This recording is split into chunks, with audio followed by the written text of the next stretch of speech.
Hello everybody, welcome to the Angry Moderate. Today we're going to talk about the SAVE Act and the also known as the voter ID requirement. We're going to look at what it actually does. We're going to really look at both sides of the argument and then have a rational discussion about whether we should do it or whether we shouldn't. Now, let's begin with something radical. Facts. I know, right, in this society? But the SAVE Act, which is the Safeguard American Voter Eligibility Act, would require documentary proof of U.S. citizenship to register to vote in federal elections. Not vibes, not a checkbox, not, hey, trust me, bro, actual documents. Birth certificate, passport, naturalization papers. We're going to argue both sides of this as honestly as we can. No straw men, no caricatures. Steel man time. And for the SAVE Act, argument number one is that citizenship is a bright line. Not residency, not I've been here a while, not I feel American. Citizenship, okay? The supporters argue that if voting it really is the most powerful civic act you can perform, the boundary around it should be crystal clear. I mean, we require proof for a passport, federal employment, security clearances, hell, even some fishing licenses, okay? So why would voting, which is choosing our national leadership, require less documentation?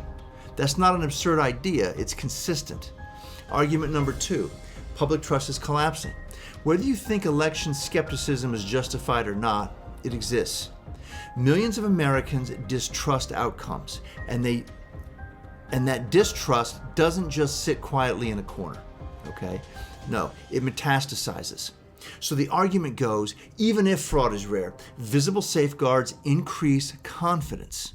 If people see hard proof requirements, maybe they relax. Maybe legitimacy stabilizes. Argument number three, uniform standards. Right now, election rules vary state by state.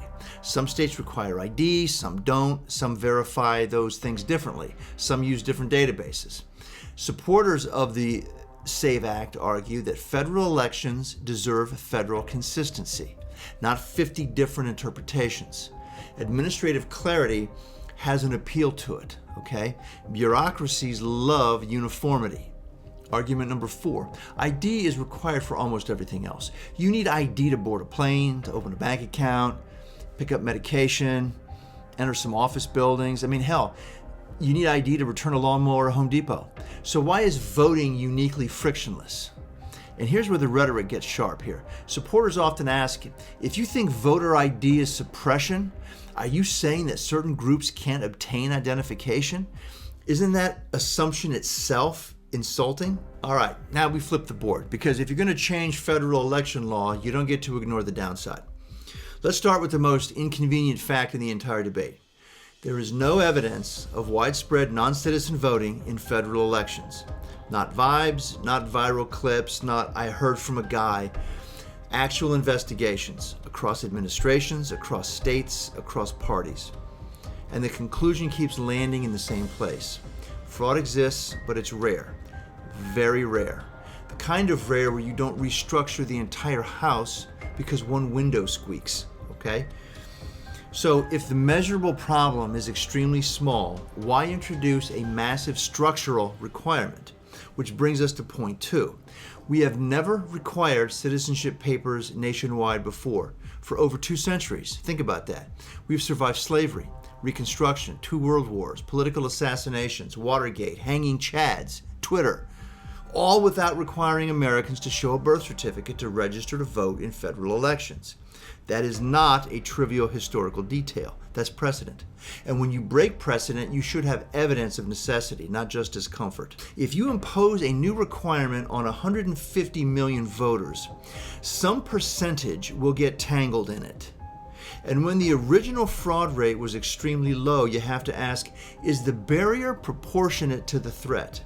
If you install a steel vault door to stop a mosquito, you might stop the mosquito, you also might lock yourself out of your own house.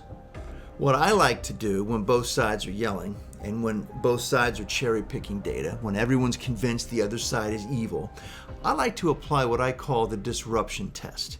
Ask one simple question. Which path, honestly, and just forget partisanship for a second, just fuck your political allegiance for just give me Give me 40 seconds where you're not a Democrat or a Republican, please, okay? And honestly ask yourself, which path creates more electoral chaos? Scenario A, we do not implement the SAVE Act.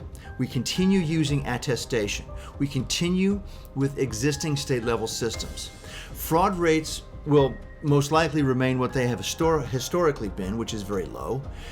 We don't introduce any new structural barriers, and we don't force millions into last-minute document retrieval. We don't create immediate litigation across states. In other words, we preserve the status quo, which by the fraud metric has been stable. Scenario B, we implement the SAVE Act. Immediately, millions of voters have to prove citizenship with documents, not click here, not check a box, paper, okay, physical proof, across 50 states, across wildly different administrative systems. What happens? Confusion, delays, mistakes, registration rejections, which will inevitably result in court battles, political outrage, media frenzy, probably at least 3 hashtags. And the part no one wants to say out loud is if even a small percentage of lawful voters are blocked, delayed, or discouraged, that is not a small disruption. That is a systemic shock. And remember, the alternative scenario keeps fraud at historically tiny levels. So what we're weighing is a system with very low fraud and stable administration versus a system that introduces significant new friction and the possibility of large-scale disenfranchisement. It's not ideological, it's risk analysis. And if your goal is electoral stability, okay, the rational stance until we build true middle ground infrastructure is to choose the path that minimizes disruption. Okay? And the key phrase is until we build middle ground infrastructure. Because if we had free universal national ID systems, automatic voter registration, government-funded document retrieval, seamless federal-state database integration, well, maybe this conversation looks very different if we have that. But we don't have that. We have a fragmented system duct taped together with good intentions and outdated software. So in that environment, you don't introduce millions of new friction points unless the threat demands it, okay? And right now, the evidence says the fraud threat is very low. So if one option preserves low fraud rates and stability and the other risks disenfranchising millions in the name of preventing statistically rare abuse, the position to take isn't a hard one. It's not a partisan one, and it's not a dramatic one. It's simply this: don't break what isn't measurably broken. And if you want more security, build it without sacrificing access. Because security without access isn't democracy. It's just paperwork.